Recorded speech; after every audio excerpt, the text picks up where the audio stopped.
Nah, kalau masih mengaku merasa kita yang sholat ya belum ma'rifat namanya. Kan kalimatnya gitu. Kalau kamu sudah ma'rifat kepada Allah, kamu tidak boleh lagi sholat. Tidak boleh mengaku, tidak boleh merasa kita yang sholat. Nah, kalau secara umum kan sebelum orang paham itu. هل أتى على الإنسان حين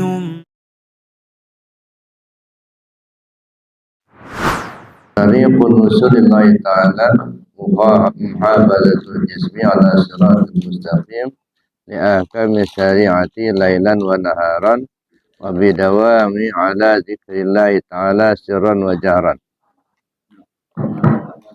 Nggak mau.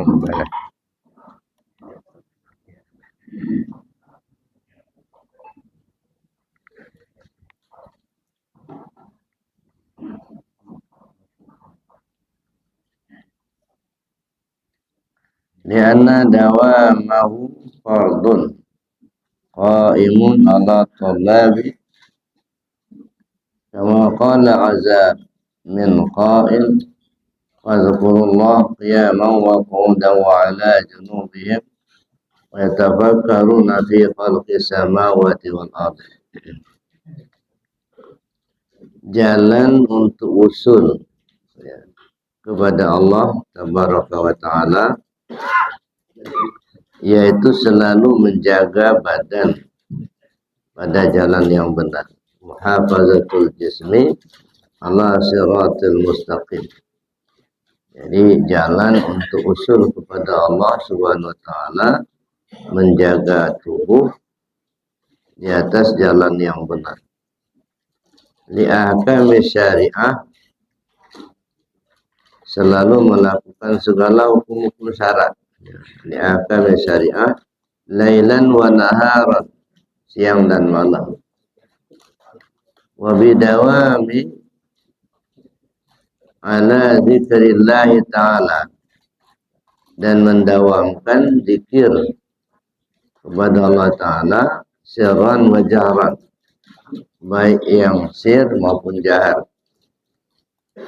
Lianna dawamahu fardun, karena mendawamkan zikir itu hukumnya wajib.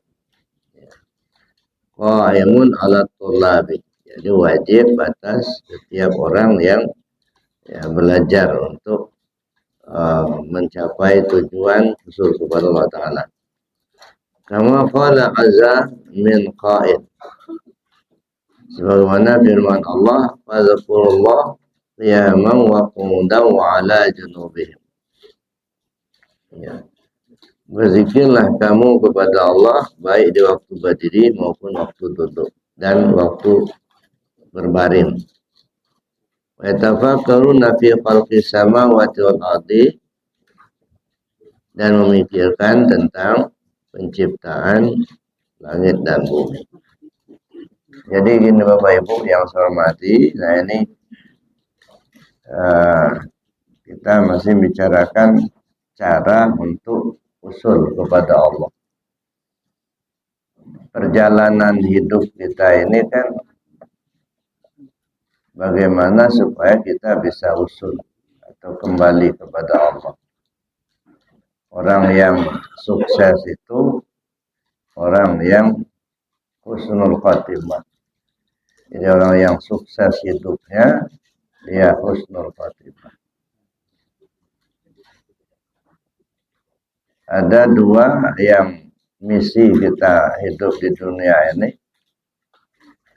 Yang pertama sebagai khalifah Allah, dan kedua sebagai penanggung di rahasia. Itu misi kita.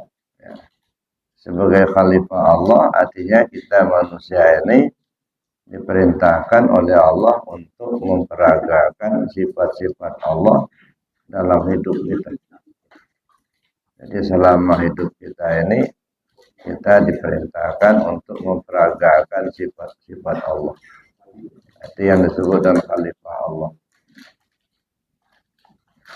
Allah Maha Pengasih, kita peragakan suka memberi. Allah Maha Penyayang, kita peragakan sayang kepada semua makhluk Allah. Allah Maha Pengampun, kita suka memaafkan kesalahan orang. Ini namanya kita khalifah. Jadi khalifah itu artinya diri kita manusia ini sebagai alat peraganya Allah.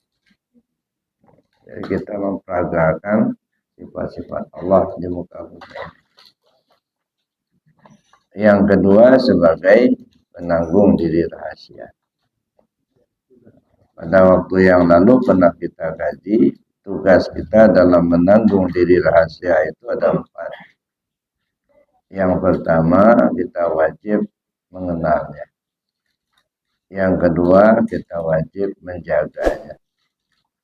Dan yang ketiga, kita wajib memujinya. Yang keempat, kita wajib mengembalikannya. Ini tugas kita dalam penanggung diri rahasia. Baik tugas kekhalifahan maupun tugas menanggung diri rahasia itu harus selesai sebelum kematian datang. Harus sudah selesai. Nah, untuk dapat menyelesaikan tugas-tugas itu, ya, maka dibuatlah ada 4 bidang ilmu. Ada syariat, ada tarekat, ada hakikat, ada ma'rifat.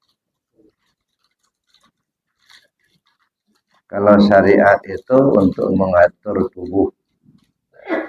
Ini yang perlu kita pahami dulu. Ketika kita bicara tentang syariat, itu artinya bicara tentang aturan-aturan lahiriah. Baik yang diatur itu berkenaan dengan ucapan maupun yang berkenaan dengan perbuatan. Karena itu semua lingkup ya, ucapan dan perbuatan itu adalah syariat.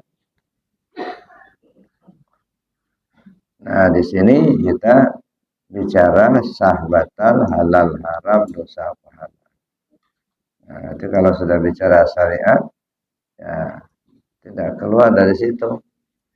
Sah batal, halal haram, dosa pahala, ujung-ujungnya surga neraka. Ini kalau sudah bicara sah batal, halal haram, dosa pahala, surga neraka, itu syariat. Kalau sudah bicara tentang tarekat, nah, tarekat itu metode, cara untuk memanage hati kita. Karena itu kalau syariat itu jalan bagi tubuh, kalau tarekat jalan bagi hati.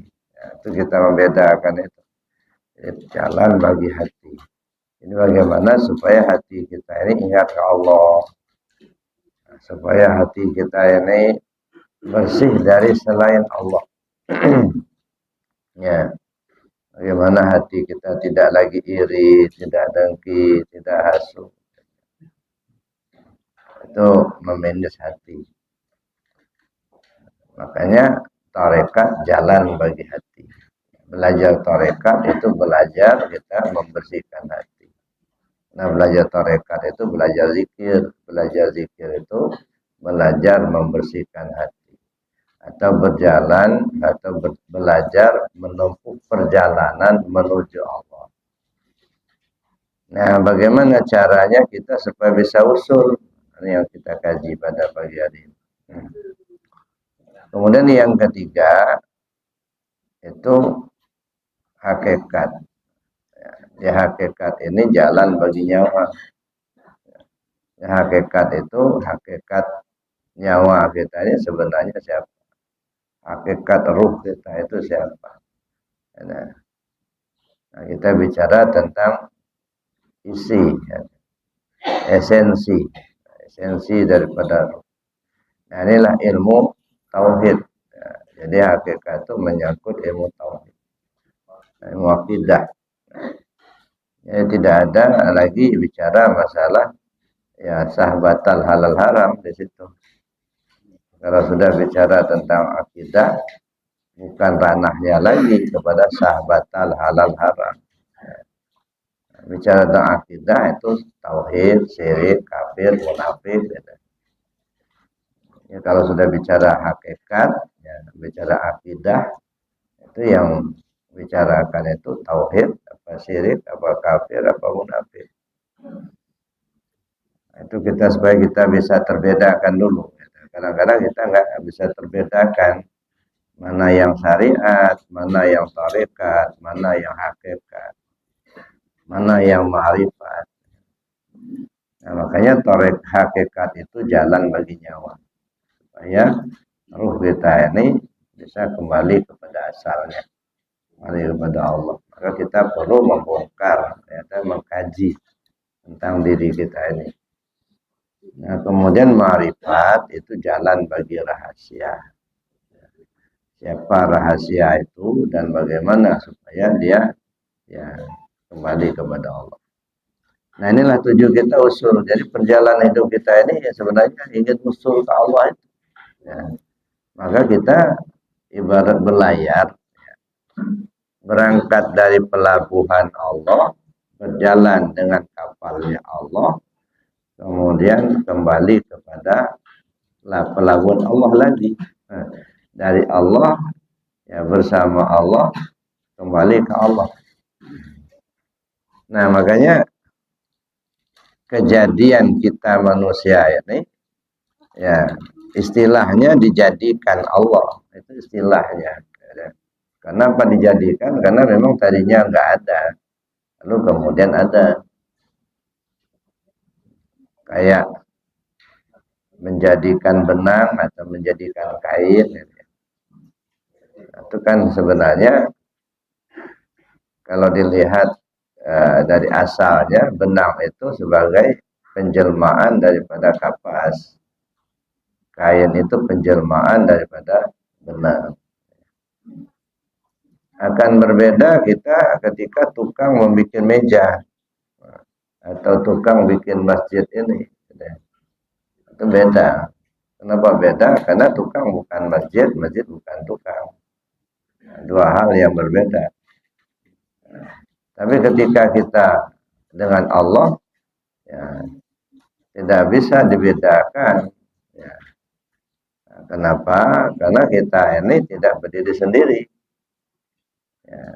Nah, cobalah kita renungkan, kita perhatikan. Sejak dari awal keberadaan kita di dunia ini, semua fasilitas yang kita pakai itu milik dia semua. Hidup kita pakai hayat Allah, mendengar kita pakai samanya Allah, melihat kita pakai basarnya Allah, ada tenaga kita kuat, itu kodratnya Allah, ada kemauan kita, itu ada iradatnya Allah. Jadi sebenarnya nggak ada yang punya kita, semuanya milik Allah sendiri. Nah, bagaimana kita supaya bisa sampai kepada pemahaman seperti itu? Maka yang disebut dengan usul sampai kepada Allah itu jangan dipahami seperti kita pulang kampung sampai di kampung. Ya, karena Allah itu laisa kamitslihi syai'un, tidak dapat diumpamakan dengan sesuatu apapun. Ya. Jika dikatakan sampai kepada Allah itu artinya apa? Sampai pemahaman dan keyakinan kita kepada Allah. Bertemu nur ma'rifat dengan nur iman. Jadi jangan dipahami kembali ke Allah itu seperti kita kembali ke kampung. Ada tempat satu. Tetapi bagaimana kita memahami seperti batu es kembali kepada air. Nah, ini air. Air ini kan bisa diminum. Kalau percaya coba Pak. Coba minum dulu misalnya. Benar Pak, bisa diminum. Cuman kalau sudah masuk freezer, itu jadi batu es. Nggak bisa diminum lagi. Nah, kalau dilempar bongkar. Ya, jadi batu. Ya, sekarang bagaimana supaya kembali ke asal? Nah, kembali ke asal itu asal air, balik air, gitu kan. Nah, itu yang disebut kembali ke asal. Ya. dari Allah asalnya, ya kembali ke Allah lagi. Nah, untuk kembali kepada Allah itu, ya lagi-lagi Allah itu laisa kamitsli syai'un. Tidak dapat diumpamakan dengan sesuatu. Nah, bagaimana metodenya, caranya supaya kita bisa usul? Nah, ini Sultan Aulia mengatakan, wa tariqul usul ila Allah tabaraka wa ta'ala, jalan untuk usul kembali kepada Allah Subhanahu wa taala, muhafazatul jismi ala siratil mustaqim li ahkimis syariah lailan wa naharan. Satu. Jadi jalan untuk bisa usul kepada Allah Subhanahu wa taala itu menjaga tubuhnya di atas jalan yang benar. Ya, melaksanakan hukum-hukum syara siang dan malam. Nah, ini yang jelas. Jadi ini bicara masalah tubuh. Maka saya katakan yang namanya kembali ke Allah, saya katakan bukan mati. Gitu. Ya, tubuh kembali ke Allah. Ini yang sebut tubuh kembali ke Allah itu aktivitas kehidupan kita selalu mengacu kepada aturan Allah dan Rasul. Nah, ini dasarnya yang saya katakan itu. Ya. Karena kata Sultan Aulia, tariqul usul ilallah tabaraka wa ta'ala, jalan untuk kembali sampai kepada Allah Subhanahu wa taala itu muhafazatul jismi ala siratal mustaqim. Menjaga tubuhnya di atas jalan yang benar. Menjalankan hukum-hukum syara siang dan malam. Nah, makanya belajar tasawuf sekarang bukan belajar supaya kita meninggalkan syariat, keliru. Dan maka disinilah kadang-kadang orang nggak mau belajar tasawuf itu karena bercermin dari orang, sebahagian orang yang sudah belajar tasawuf kok nggak sholat lagi. Gitu. Nah, ini katanya sudah sampai kepada Allah nggak sholat lagi dia. Orang sholat dia enggak, orang puasa Ramadan dia enggak, ya. Malah sekarang kadang jadi kebanggaan, ya duduk di teras rumahnya siang hari sambil ngopi, sementara orang lagi puasa. Nah kalau ditanya enggak puasa, oh kalau saya enggak puasa lagi, saya udah nyampai. ini bahaya, makanya orang anti tasawuf, gitu. Karena itu yang dilihatnya, ini orang belajar tasawuf kok nggak sholat lagi, nggak puasa lagi, gitu ya. Nah, ini yang disebut dalam bahasa Lampung tasawuf. Nah, jadi bukan begitu, Bapak Ibu. Jadi walaupun kita belajar tasawuf, bukan berarti kita tidak lagi melaksanakan syariat. Nah, itu yang harus kita kikis pemahaman seperti itu. Nah, memang ada sebahagian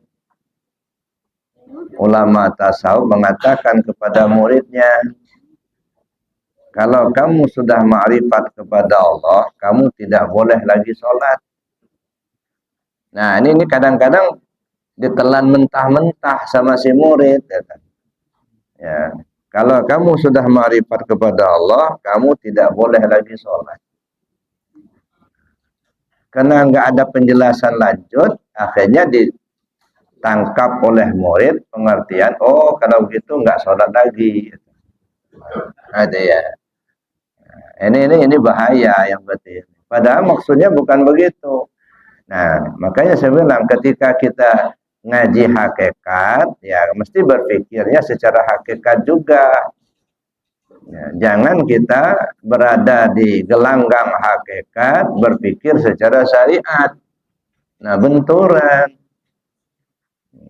Guru itu menyampaikannya sebagai guru hakikat dalam kajian hakikat.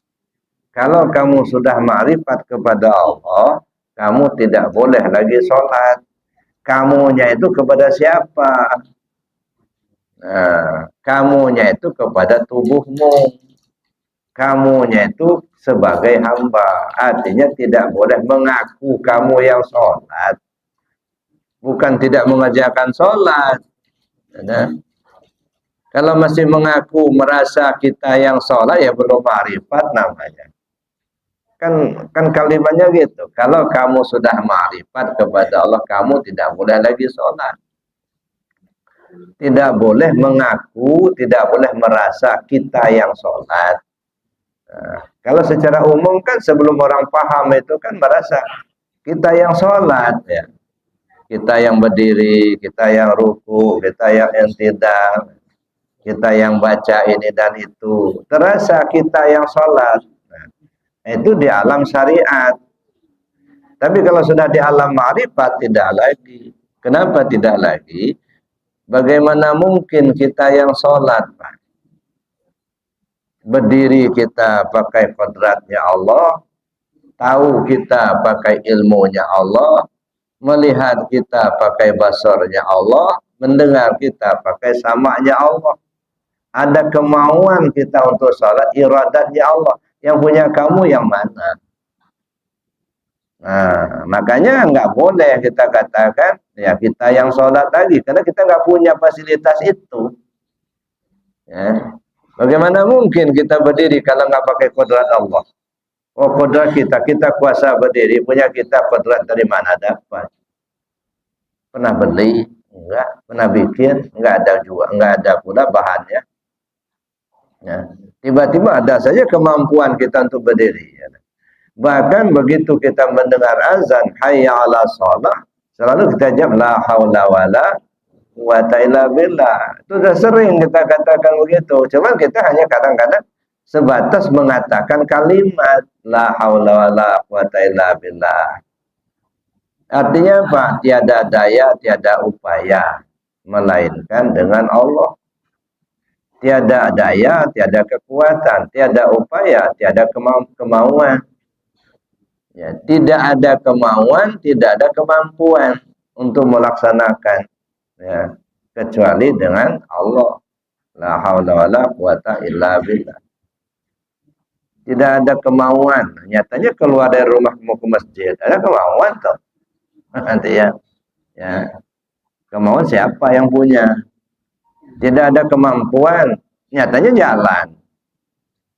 Katanya nggak ada kemampuan, nggak ada kekuatan. Dari rumah jalan kaki. Dari rumah masih bisa bawa motor. Di rumah masih bisa nyetir mobil. Katanya nggak ada kekuatan. Apa maksudnya itu? Tiada kekuatan, tiada kemampuan untuk melaksanakan perintah Allah. Tidak ada kemampuan untuk meninggalkan larangan Allah. Ya. Melaksanakan perintah Allah aktif, meninggalkan larangan pasif. Tidak bisa aktif dan tidak bisa pasif melainkan dengan Allah. Aktif itu gerak, pasif itu diam. Tidak bisa gerak, tidak bisa diam melainkan dengan Allah. Nah, ketika sudah kita katakan la haula wala quwata illa billah, tidak daya dan upaya melainkan dengan Allah, kita tidak punya kemauan, tidak punya kemampuan, toh masih berjalan. Nah, yang berjalan itu siapa itu? Toh kita masih bisa melihat, yang melihat itu siapa itu? Toh kita masih bisa berdiri, ada kemampuan, ada kekuatan. Nah, yang berdiri itu siapa itu? Nah, disinilah disebut kamu tidak boleh lagi sholat, tidak boleh ngaku kamu yang punya kemampuan untuk sholat. Bukan, nggak mengerjakan sholat lagi. Nah, ini yang saya katakan tadi, kadang-kadang tidak terpahami secara lengkap, ditelan mentah-mentah. Ya. Lalu tidak sholat, katanya kalau sudah ma'rifat tidak bersyariat lagi. Ya. Dulu pernah datang ke rumah Buya, katanya kalau kita sudah sampai, apa masih perlu bersyariat? Sampai kemana? Ya. Sampai ma'rifat kepada Allah, boleh enggak kita meninggalkan syariat? Nah, yang Bapak maksudkan syariat itu apa? Ya, seperti sholat, puasa. Saya bilang, kalau itu yang kamu pahami, asal lengkap aja, asal sempurna, total tinggalkan syariat, boleh. Boleh nggak sholat lagi. Tapi total tinggalkan syariat. Karena yang namanya syariat itu pekerjaan tubuh. itu syariat. Ya, bercelana itu syariat, itu. Makan itu syariat, itu. Sholat syariat, puasa syariat. Jadi kalau mau tinggalkan sholat, puasa, dianggap syariat, tinggalkan semua. Nggak bercelana, nggak berbaju, nggak makan, nggak minum. Nggak boleh, nggak sholat, nggak puasa. Ada itu di pasar. Lanjang bulat dia, hilir mudik ke sana sini, ya nggak sholat dia. Nggak apa-apa kalau sudah begitu. Ya kalau mau. Nah, pakai kacamata reben tapi nggak pakai celana. Ada tinggalkan syariat itu. Enggak, yang dianggap syariat cuman sholat, ya puasa, makannya 3 piring, duitnya masih mau, itu. Allah. Nah, ini yang harus kita luruskan. Jadi yang dimaksud, kalau kamu sudah ma'rifat kepada Allah, kamu tidak boleh lagi sholat, maksudnya tidak boleh lagi kamu yang mengaku kamu yang sholat. Ya. Nah inilah yang disebut kalau sudah paham ke arah sana, al-abid wal ma'bud wahid. Yang nyembah dan yang disembah dia itulah. Az-zakir wal mazkur. Yang mengingat, ya dia yang diingat itulah. Ya, kalau awal mulanya ya kita yang berzikir kan, kita merasa kita berzikir, la ilaha illallah. Itu kita berzikir. Tapi coba pahami, ya, renungkan, pakai apa kita berzikir. Ya. Kita bisa ngomong itu karena hidup itu hayat Allah. Coba kalau nggak hidup, nggak bisa ngomong lagi. Ya. Kita bisa zikir karena tahu itu ilmunya Allah. Nah kalau begitu, nah makanya pengertian zikir itu ada bertahap. Ya. Ada pengertian zikir di tingkat syariat itu ucapan perbuatan. Maka nyebut kita la ilallah itu karena itu di tingkat syariat mesti diucapkan. Ya. Suaranya didengar telinga gitu. Itu namanya zikir di tingkat syariat. Baca Al-Quran, zikir syariat. Baca tasbih, subhanallah, itu zikir syariat. Maksudnya zikir syariat itu zikir yang diucapkan dengan lisan. Ya, didengar sama telinga, diperbuat oleh tubuh, dilihat oleh mata. Itu syariat semua itu. Ya, maka sebutan kalimat yang paling afdal ya la ilaha illallah karena lengkap di situ. Ya. Kalau subhanallah alhamdulillah Allah akbar itu belum lengkap, Pak.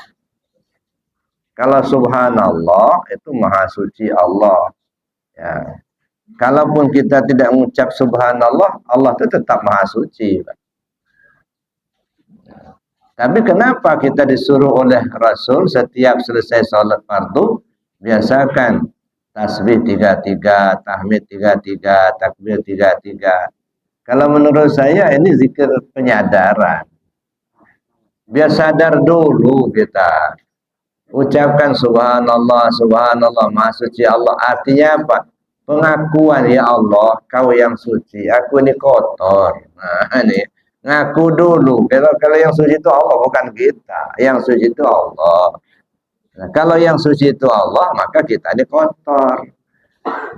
Di mana letak kotornya? Banyak nggak tahunya. Ya, banyak ngaku punya, tapi nggak punya, kan kotor toh. Najis ya. Ya. Dipinjamin, merasa dimiliki. Ya. Nah, ini kan? Dipinjamin sama Allah. Merasa dimiliki, aku yang punya katanya, padahal punya Allah. Bohong lagi kita. Ngebohong diri sendiri. Nah, sampai kapan kita mau ngebohongin diri kita sendiri kan? Ya. Nah, itu kotor. Jadi setelah kita banyak menyebut subhanallah, sadarlah kita bahwa yang suci itu Allah, kita ini kotor. Sedangkan kita ini akan kembali kepada Allah. Allah itu maha suci. Karena dia maha suci, dia tidak menerima kecuali yang suci juga. Nah, apa yang bisa kita lakukan? Allah maha suci, tidak menerima kecuali yang suci, sedangkan kita kotor. Maka satu-satunya yang bisa kita lakukan adalah membersihkan diri, supaya kita bisa kembali ke Allah. Nah, mulailah kita berusaha untuk membersihkan diri kita. Maka saya katakan, ini zikir penyadaran.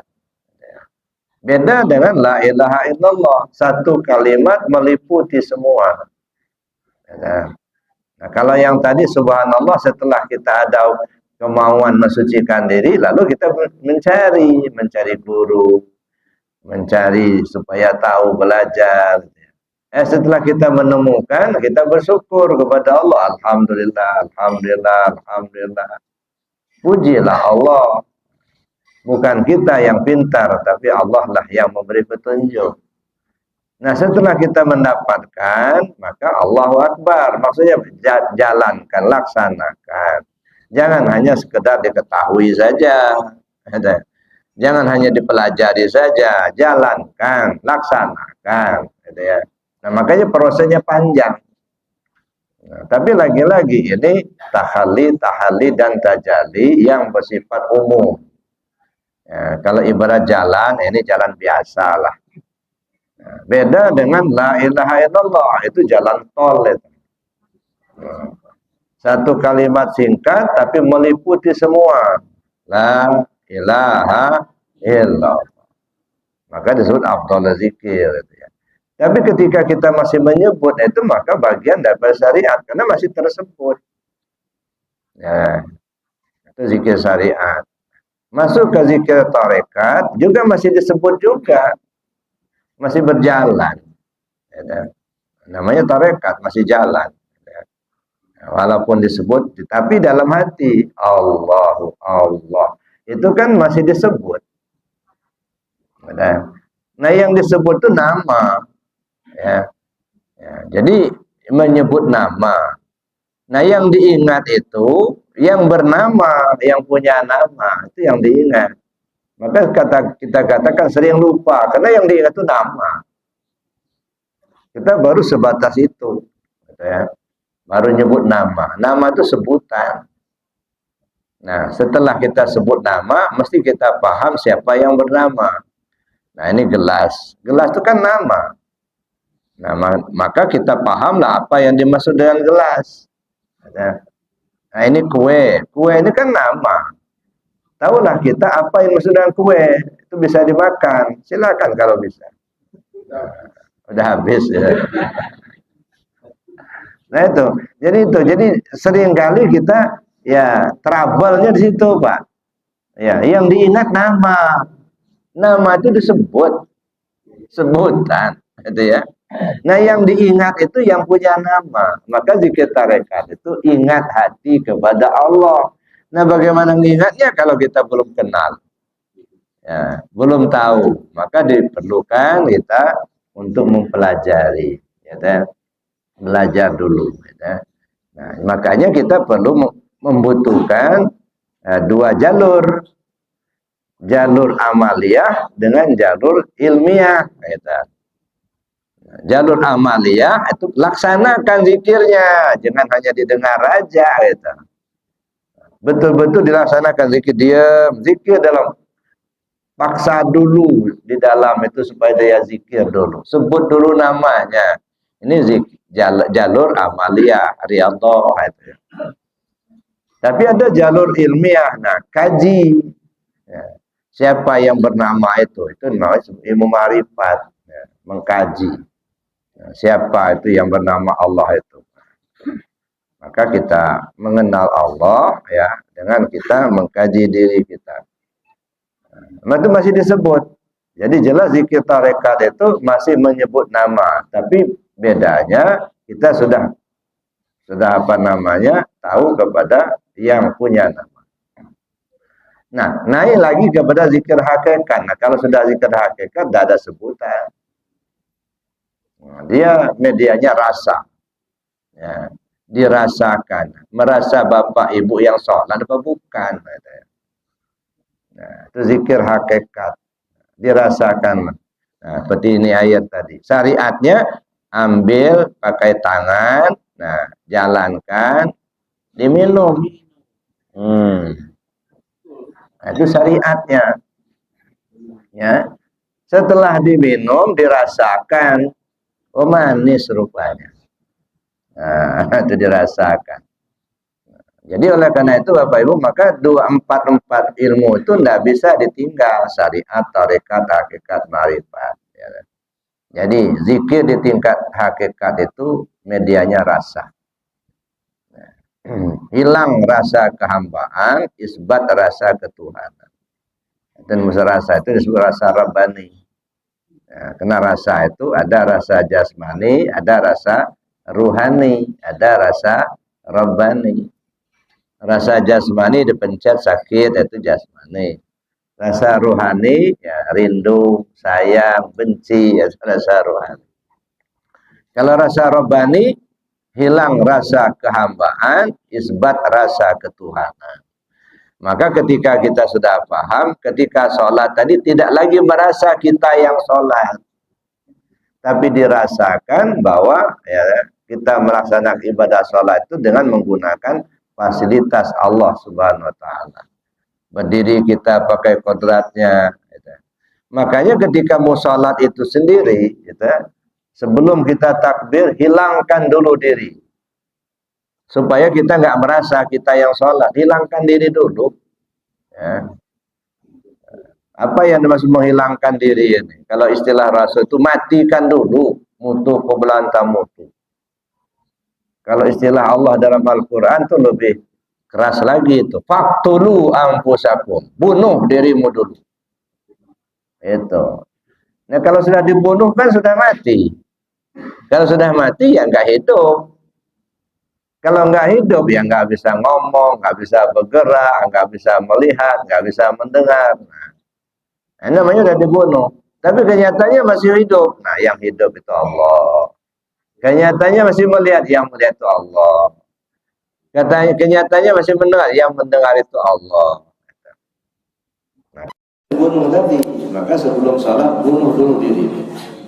Nah, bunuh keakuan diri, jangan pula nanti bawa tali bunuh masing-masing.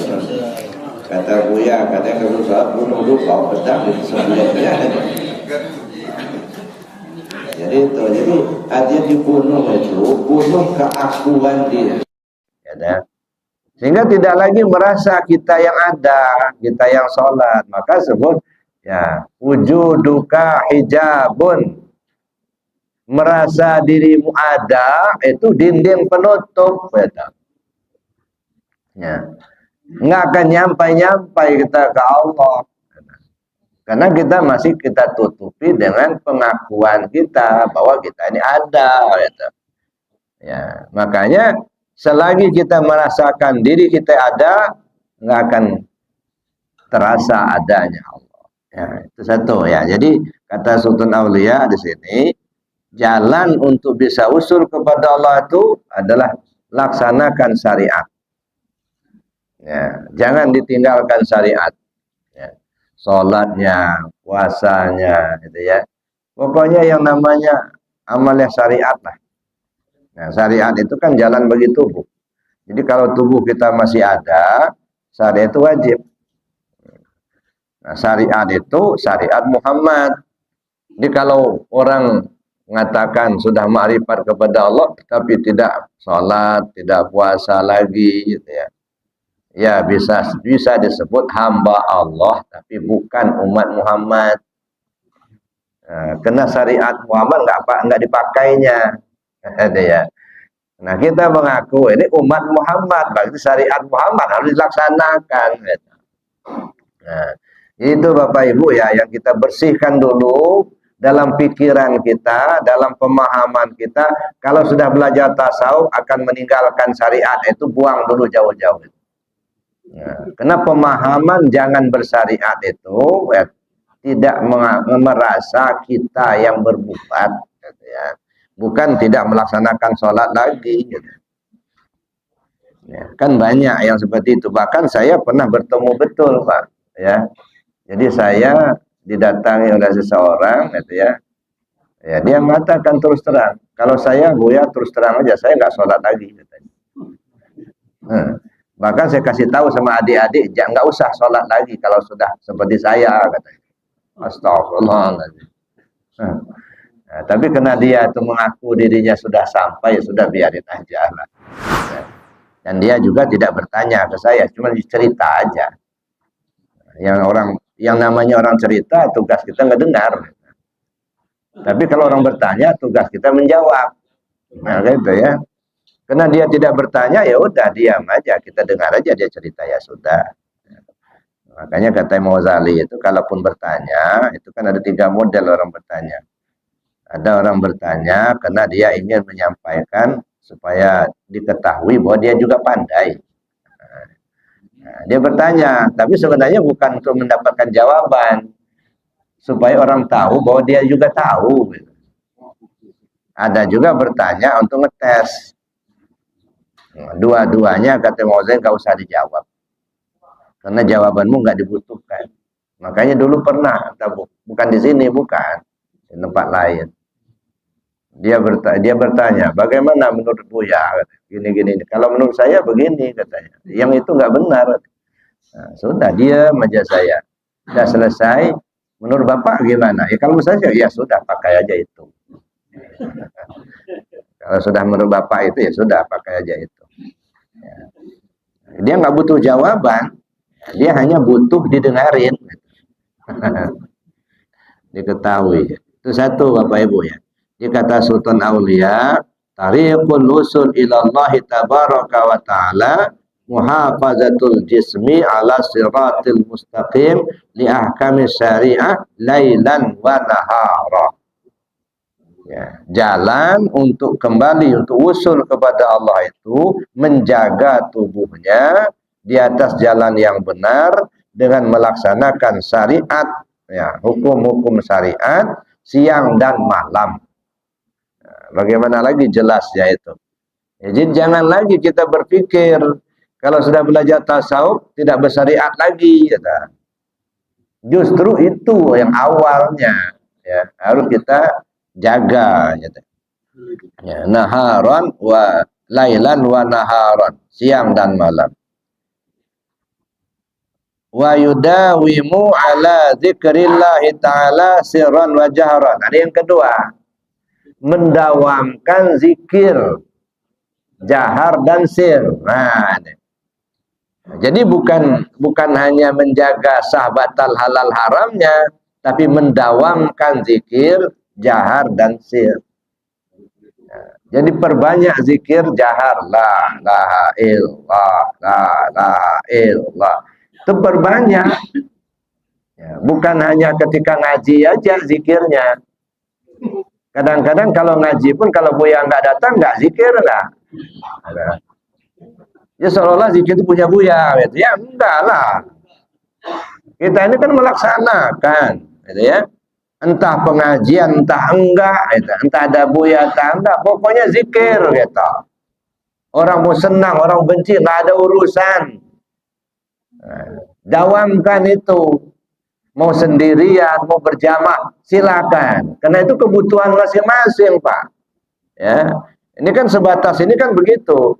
Ya, kalau Buya yang isi pengajian zikir, kalau bukan Buya enggak. Ini enggak bisa, gitu ya. Karena zikir itu bukan kebutuhan seseorang orang-orang tertentu saja, kebutuhan semua kita.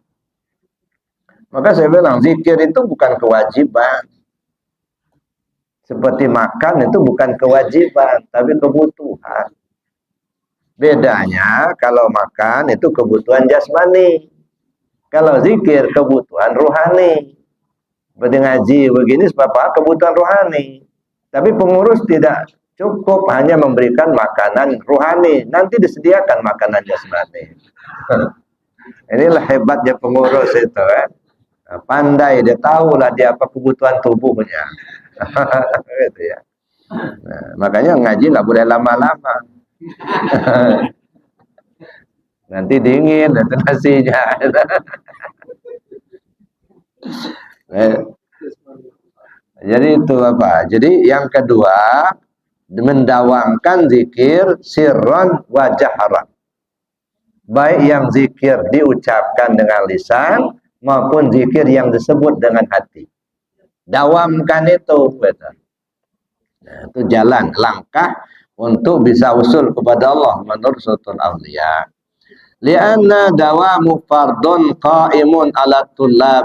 Nah, karena zikir jahar dan sir itu merupakan satu fardu atau kewajiban secara istiqamah. Nah, kewajiban secara terus-menerus bagi orang-orang yang menempuh perjalanan menuju Allah tadi. Kama qala azza wa jalla, seperti firman Allah, fadhkurullah qiyaman wa qu'udan wa ala junubihim. Berzikirlah kamu kepada Allah baik di waktu berdiri, duduk maupun tidur. Nah, sedangkan posisi kita ini cuma 3 itulah.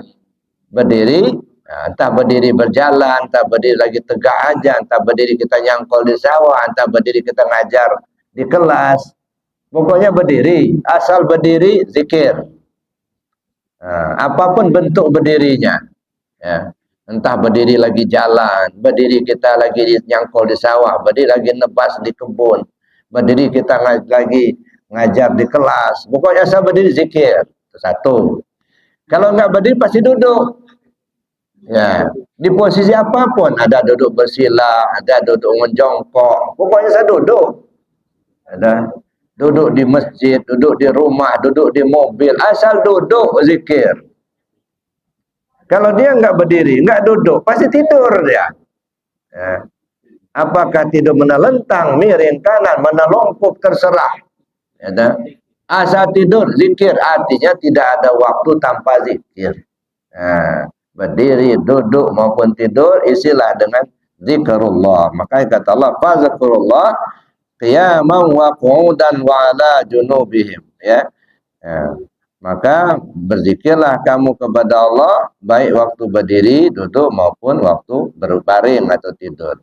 Wa yatafakkaruna fi khalqis samawati wal ardh. Selain kita berzikir, nah ini wa yatafakkaru, renungkan ciptaan Allah. Nah ini kajian, artinya harus ngaji gitu ya. Wa yatafakkaruna fi khalqis samawati wal ardh, dan kamu pikirkan ya ciptaan Allah langit dan bumi ini. Berpikir itu artinya mengkaji, bukan hanya sekedar beramal, tapi ngaji, pahami gitu. Ya, makanya saya bilang tadi 2 jalur, jalur amaliyah dan jalur ilmiah. Nah, ini salah satu ayatnya. Ya, fazkurullah qiyaman wa qu'udan wa ala junubihim wa yatafakkaruna fi khalqis samawati wal ardh. Nah, jadi selain kita berzikir, gak beramal, ya dah, baik secara jahar maupun sir, wa yatafakkaruna fi khalqis samawati wal ardh. Pikirkan itu pahami. Pahami itu ngaji itu, belajar supaya kita ngerti gitu ya. Memang ada sebagian orang asal zikir aja kita bisa usul kepada Allah. Bisa. Tapi 1000 jarang 1, Pak. Ya. Nah, bisa sampai usul ke Allah. Ibaratnya begini ya, kalau kita mau ke Jakarta, berdiri aja di pinggir jalan bypass itu, mobil pasti lewat, betul. Cuman ada kursi apa enggak, kan masalahnya. Ya, mobil sih lewat, cuman benar enggak ke bagian kursi. Ya, daripada kita menunggu yang belum pasti, mendingan ke terminal, Pak. Iya, milih mobilnya, milih tempat duduk gitu. Iya. Daripada nunggu kapan datangnya, datang juga nggak kebagian kursi. Ya udah, mendingan kita ke terminal aja. Ya, cari mobil bisa milih kursi. Artinya apa? Cari guru, jangan nunggu aja. Ya. Ya. Kalau Allah berkehendak, makrifat kita pada nunggu aja, ya udah. Nggak bisa. Jadi harus kita ada upaya kita untuk bisa memahami itu. Nah, inilah. Jadi kalau kesimpulannya, Kalau ingin usul kepada Allah, jalan untuk usul kepada Allah, pertama laksanakan syariat. Yang pertama. Yang kedua, dawamkan zikir, jahar dan sir. Dan yang ketiga, pikirkan ciptaan Allah. Pikir ciptaan Allah, ngaji gitu ya. Mudah-mudahan kita diberi kemampuan oleh Allah Subhanahu wa taala, kita diberi petunjuk, insya Allah semua kita usul kepada Allah. Kan itu yang kita harapkan. Saya kira demikian untuk materinya. Sementara saya akhiri dulu. Assalamualaikum warahmatullahi wabarakatuh.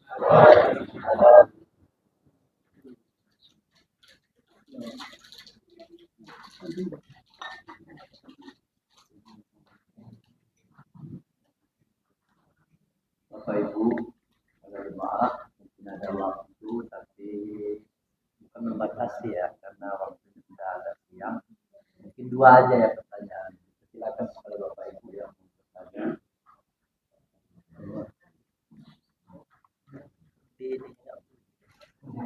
Baterainya itu. Mungkin baterainya ada habis. Nggak ada nyawanya lagi, yang kayak itu.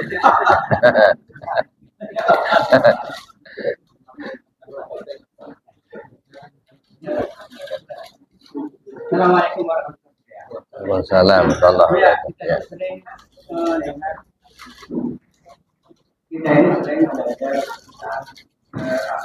tentang permasalahan iman Islam dan Islam. Bagaimana meresapi angka iman Islam dan Islam berikutnya mempelajari tasawuf. Nah, ini ya. Lahannya beda, Pak. Ya. Kalau Islam itu syariat. Ya. Jadi syariat itu tadi sudah kita sebut, kerja tubuh. Makanya rukun Islam itu 5, mengucap 2 kalimat syahadat, mendirikan sholat, bayar zakat, berpuasa di bulan Ramadan, tunaikan haji ke Baitullah. Nah, 5-5-nya ini kan dikerjakan oleh tubuh. Mengucap 2 kalimat syahadat ada suara. Nggak bisa di hati saja, betul-betul diucapkan. Asyhadu an la ilaha illallah wa asyhadu anna Muhammadur Rasulullah. Itu didengar. Nah, mendirikan sholat betul-betul ada berdiri, ruku, intira, sujud. Ya, puasa bulan Ramadan ada barangnya, bisa dipegang, bisa dimakan, tapi tak boleh dimakan. Ada barangnya. Jadi bukan ilusi. Bukan ngebayangin aja, enggak, ada betul barangnya, bisa dimakan, tapi enggak boleh dimakan dulu. Zakat ada barangnya, bisa dipegang, diserahkan sama orang lain. Haji ada tempatnya, ada Ka'bahnya, tawaf kita di situ. Ada sa'inya, ada mas'anya, Safa dan Marwah. Ada Jamarat, Ula, Aqabah, ada Arafah. Betul-betul ada. Itu namanya syariat. Nah, ini lahannya beda, gitu ya. Nah, sedangkan iman itu akidah, keyakinan. Nah, makanya tidak kelihatan apakah Bapak ada iman atau enggak ada yang tahu, enggak. Ya, karena enggak berbentuk iman itu, keyakinan hati. Gitu. Nah, itu lahannya beda. Nah, kalau ihsan, nah itu ya tasawuf. Tasawuf itu ngolah rasa. Maka saya katakan, kalau ibarat Islam, iman, ihsan, ibarat buah, kulit, isi, rasa. Kulit membungkus isi menyimpan rasa. Gitu ya. Jadi ihsan itu untuk ngolah rasa. Ya, sampai kepada kalau ditampilkan jadi akhlak. Gitu. Gitu. Jadi lahannya berbeda. Gitu. Tapi ketika kita menjalankan syariat secara lahir, mestinya terakumulasi itu nanti. Ya, karena dari Islam, iman, dan ihsan itu menimbulkan 4 bidang ilmu, syariat, tarekat, hakikat, ma'rifat. Pada saat kita melaksanakan amaliyah syariat, nah, 4-4-nya terbawa secara simultan. Salat kan amaliyah syariat. Nah, dalam kita menjalankan salat itu zikir syariat terbawa, zikir tarekat, zikir hakikat, zikir ma'rifat, semua terbawa di situ. Nah, kita melaksanakan secara simultan. Jadi tidak bisa diparsial lagi. Tapi ketika kita mengkajinya, nah, itu ada apa namanya perbedaan. Jadi kalau ditanyakan bagaimana merasakan ya, meresapi ya. Meresapi itu ya gimana meresapinya? Ya dirasakan lah. Ya. Jadi kalau syariat itu bukan diresapi Pak, dilaksanakan. Ya, dikerja. Kalau hanya dirasakan seolah-olah lagi sholat, padahal nggak sholat dia nggak boleh lah. Ya. Itu gimana ngeresapinya itu? Iya, seolah-olah lagi sholat diam aja.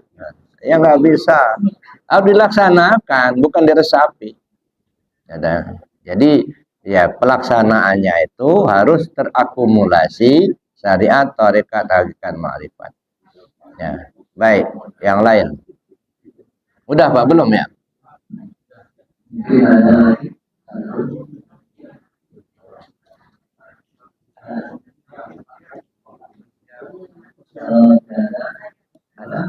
Apa?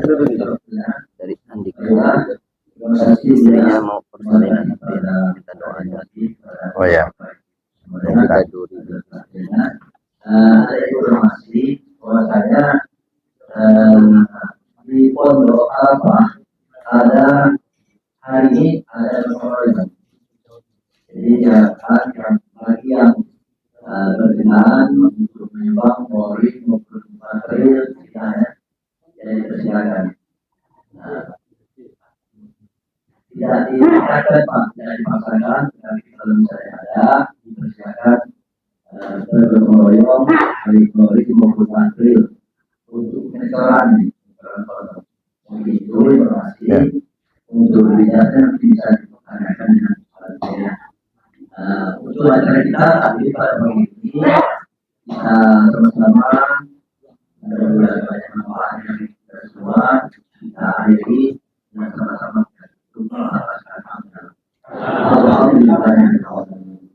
Assalamualaikum warahmatullahi wabarakatuh.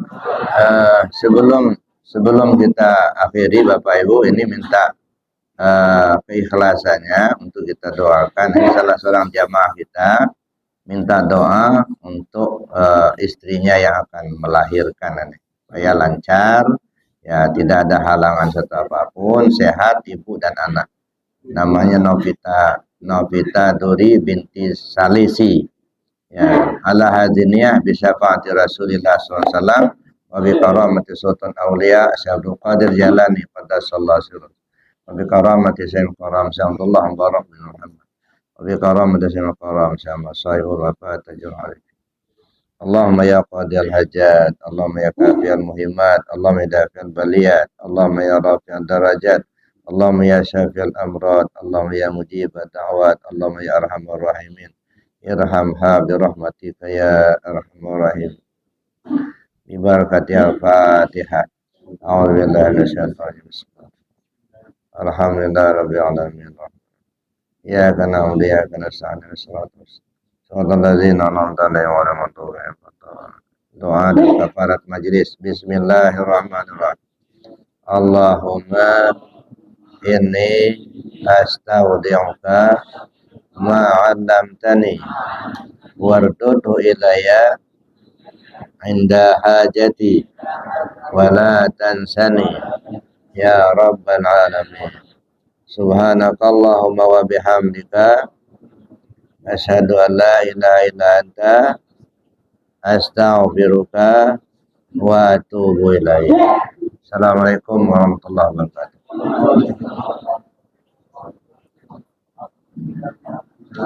Ya.